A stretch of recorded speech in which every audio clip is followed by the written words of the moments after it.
I'm just going to ask you a few questions just about the experience. And So I don't start with my fellow Americans. I'm here to. yeah, We don't do that, right? No. yeah. What's 18 years? How many score is that? Yeah. It's not Nine a tenths score. of a score ago. What was it about Coach, the first thing that struck you that this might be a different type of program? Well, the first thing that struck me was the entrepreneurial time system, and I'd never heard of this, where you broke your time down to free days, focus days, and buffer days, and that was a different way of thinking. I had grown up on the idea of the rugged individualist. You wanted more, you worked harder. And you wanted still more, you worked even harder than that. And if you worked around the clock and all your weekends, you really were going to be successful. And Coach taught something very, very different. In fact, Coach seemed to defy gravity to me because when you followed the program, your business increased and you worked less, which is counterintuitive to anything you've ever heard, certainly everything my parents ever told me. So the most extraordinary thing to me was working less, being more effective, and being more profitable.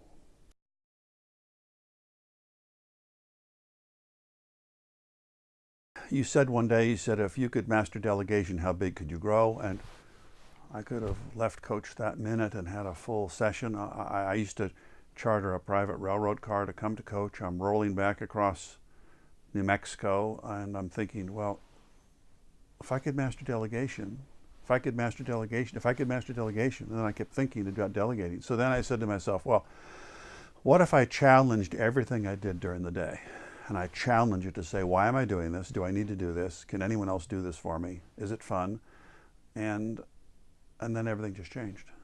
Once I got into the idea of delegation, that I didn't have to do it all myself. My moral worth was not connected to doing things myself, but I could still be a good human being and delegate everything. Then I delegated everything I could.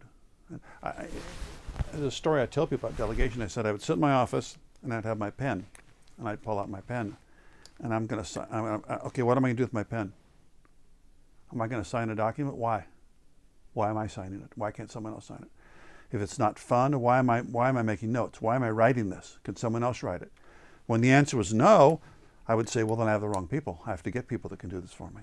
So I'd start with a pen, start with a piece of paper, start looking at my office, everything on my desk. Why is it on my desk? Does it need to be on my desk? Then later, I delegated myself out of a desk. I delegated myself out of an office. I mean, why do I need an office? Why do I need a desk? Why do I need to come in anymore? Ultimately, I just delegated myself out of a job. I still own everything, but everything I could do, I found someone to do it. And it all came from that one comment of yours, that one sentence. If you could master delegation, how big could you grow? And that's it. And then my president of my company, a very dynamic woman named Jennifer, sent me an email. John, we've taken your office and given it to someone who actually works, and we've packed your stuff in boxes by the door, and your driver can come get it. And I told this story to some friends of mine, and they thought I would be offended, be outraged. And I said, no, I was liberated, because I was hanging on to my office for an image of having an office. It means you're a somebody. And then I realized, well, I'm a somebody without an office. So when I occasionally come to the office, I won't even take my computer with me, because that means I'm not delegating. I come with a tablet and a pen, and I meet, and then I leave. Mm-hmm. But even a computer, a PC at the office, means I'm not delegating. It means I'm doing something someone else could do. But what was it specifically about you that the program was just good for this person named John Vickworth? Well, I'm prepared to change my identity. And one of the things that happens in Coach, if you embrace Coach, is you have to change your identity. I was the person who worked weekends, then I was the person who didn't work weekends. So you have to be able to have a flexible identity. And my identity was connected to the result, not the process. If your identity is connected to the process, then you're stuck, because your identity is connected as the person who works 80 hours a week. But mine was connected to the person who made money and accomplished things. So the best way to accomplish things was my identity.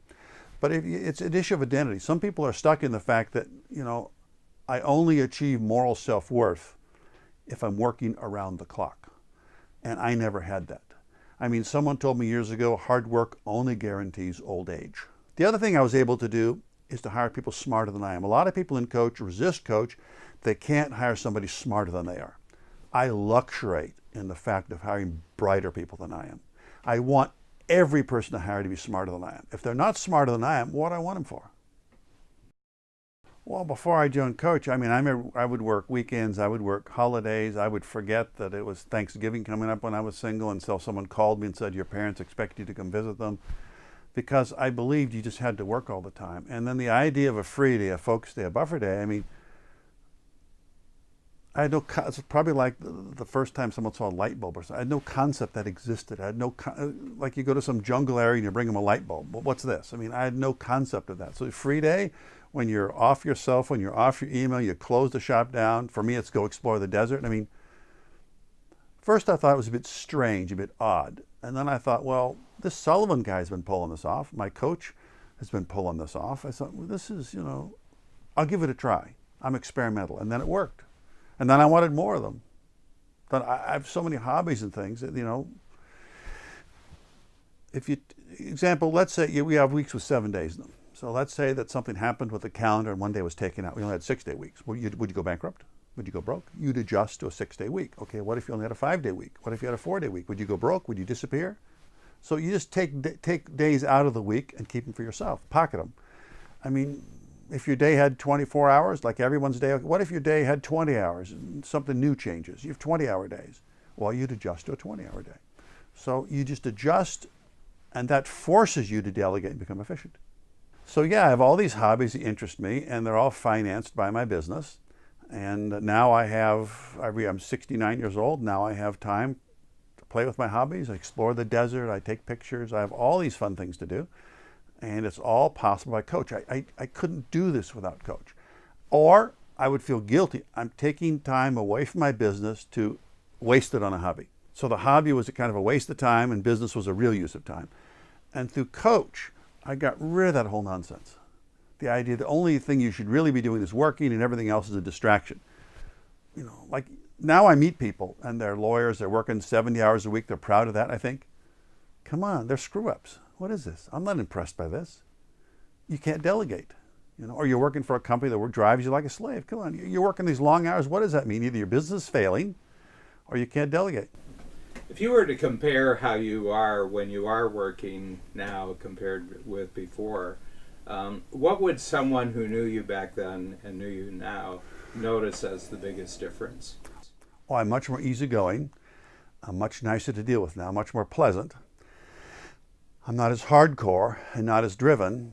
What I am is very focused, they would notice, on a task at hand, and that I quickly delegate it all away. That I quickly find someone else to do it. I think it up, find someone else to do it. But I'm a lot nicer person to be with than I was 20 years ago. I wasn't the most pleasant person to be around sometimes. And also I was always, of course, always running out of time. If you can't delegate, you'll always run out of time. 3 ways in which your life is totally different from what you thought it would be. I thought I'd always be working hard. I didn't think I could never not be working. So that's one big change, that I wouldn't be working hard. I thought I would never really have time for my hobbies and things until I retired. And that retirement is the time at which you stop creating value and you begin consuming value. And third, I didn't realize business could be as much fun as it was. Before I joined Coach, I was always working for the future. This point out there somewhere that I would attain called the future. And after about 5-6 years in Coach, I realized that I was in the future now, that I always wanted to be successful. I realized I was successful and that I could even be more successful and work less, which to someone who's not in Coach doesn't make any sense at all. It's like saying I just built a lead boat and sailed across the Atlantic on it. But an awful lot of Coach, Dan, defies gravity, defies what's currently thought to be gravity. You are much more productive. Take Coach. You join Coach. And you show up on time, you don't leave early, you take good notes, you read your notes. In a couple of years, you double your business. That's just what happens in Coach. At the same time, you work a lot less. Now, to explain that to someone is, I don't know how you explain that, It's like explaining a lobster to someone who's never seen one, never eaten one. You're going to eat a giant insect? That's what this is going to be on my plate? But Coach defies gravity. You work less. The time you do work is very, very focused and very, very effective. You're aware of all the consequences of your actions. And things happen. My favorite one is is the impact filter. What you determine in advance, the impact of everything you're going to do. What's the high side? What's the low side? What are you going to accomplish? And it really brings into focus why you're doing something or why you shouldn't do something. I mean, a lot of coach is realizing what you shouldn't be doing. And my business changed. I had clients we got rid of. We outgrew clients. I outgrew employees. I outgrew processes. I mean, a coach company is not the company you have now if you're joining coach. A coach company is something different. And you need to be prepared for change, because we get in coach, change happens pretty fast. It's easier to go 10 times than it is to go 2 times. So can you just sort of talk about, what I'd like to talk about is the 10 times idea. Well, 2 times is taking what you got right now and pedaling twice as fast. So that's 2 times. And 2 times isn't really hard to do in coach. If you go to coach and show up and do everything right, you'll probably double your business. But 10 times is very interesting. 10 times is really defying gravity, because it's, first off, a 10 times company is not a 2 times company times 5. It's a different company. Now, when you have a normal company, a 2 times company, a 1 times company, you're a captain leading your company into battle. And you're fighting right along with your soldiers. But at a 10 times company, you're a general and you're directing your troops. And the more you go, I accelerated myself doing less and less and less, the faster I was in 10 times. The more I focused on 10 times, I did less, because at 10 times you can't do it.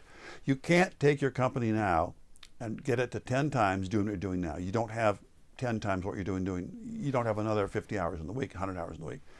So 10 times, first off, you quickly master delegation or you're out of the game. So first thing is 10 times master delegation. It's a different company. A 10 times company is not a 2 times company. It's a completely different company with different people, and sometimes, in our case, different clients. Because you have to have people with the potential for growth. And again, every minute you spend at work has to be so efficient and so focused, because you're going to 10 times, and you must be able to delegate. Now let's talk about the greatest master of delegation who ever existed. His name was George C. Marshall. He was Chief of Staff of the U.S. Army for World War II. He was the top American military officer. General Marshall came to the Pentagon at 8 every morning. He took an hour for lunch. He left at 5. He ran the war for America. At home, he took only 2 calls at night, from the President of the United States, the Secretary of the Army. That man mastered delegation. When you read about him, no one left his office without knowing exactly what they needed to do. He held you accountable and didn't rescue you from your commitments. You made a commitment, you had to keep it. So when I started going to 10 times, I thought, well, okay, I don't want to double my company. I want to double my company, but that's not going to get me where I want to be. And 5 times won't work either. So I'm going to go for 10 or 20 times. And I got 10 times.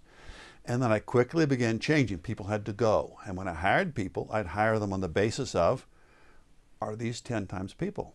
Are these people for a 10 times company? You could be interviewing someone who's very, very, very good for 2 times, but they're not for 10 times. You can't hire that person. If you hire a 2 times person for a 10 times company, you'll get 2 times growth. You can't take a 2 times person and convert them to 10. They have to be that way already. You can't really convert people. So you have to hire people with a 10 times mindset, and then off you go.